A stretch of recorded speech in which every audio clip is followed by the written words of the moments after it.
Part 3.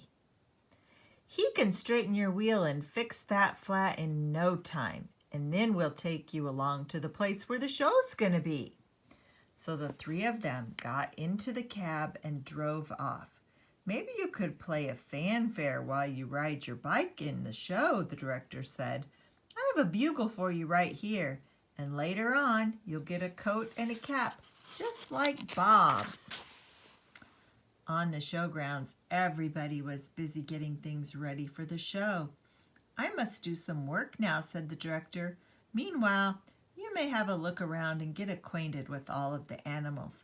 But you must not feed them, especially the ostrich, because he will eat anything and might get very sick afterwards. George was curious. Would the ostrich really eat anything? He wouldn't eat a bugle. Or would he?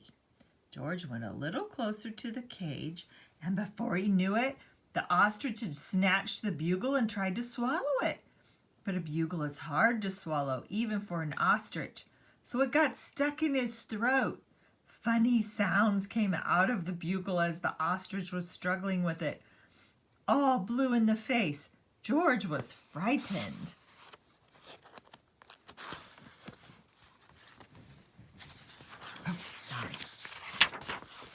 Fortunately, the men had heard the noise.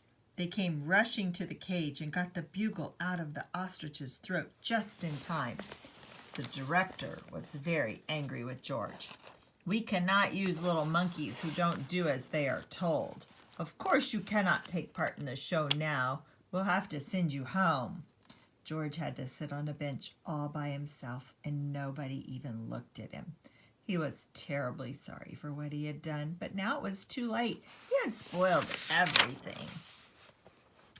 Meanwhile, the ostrich, always hungry, had got hold of a string dangling near his cage, and this happened to be the string which held the door to the cage of the baby bear.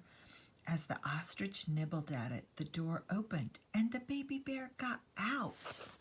He ran away as fast as he could. Nobody had seen it but George, and George was not supposed to leave his bench. So he grabbed up the bugle and blew it as loud as he could. George raced toward the tree ahead of the men.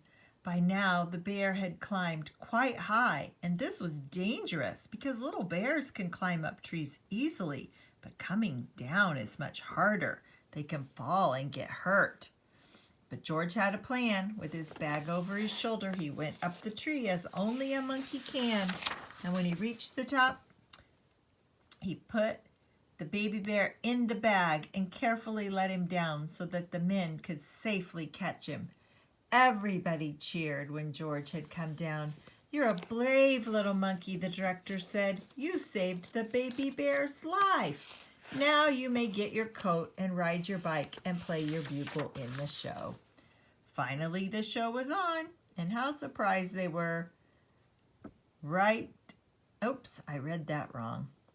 Finally, the show was on. The whole town had come to see it, and how surprised they were to discover that George on his bike, right in the middle. The newsboy was there too, and also the man with the yellow hat, who had been looking for George everywhere and was happy to have found him at last. And even the boy, who's the paper boy that George had made the boats out of, was not angry with him anymore. And when time had come for George to say goodbye, the director let him keep the coat and the cap and the bugle. And then George and his friend got in the car and went home. Isn't that a good story? Oh, there's little George. Good night, guys.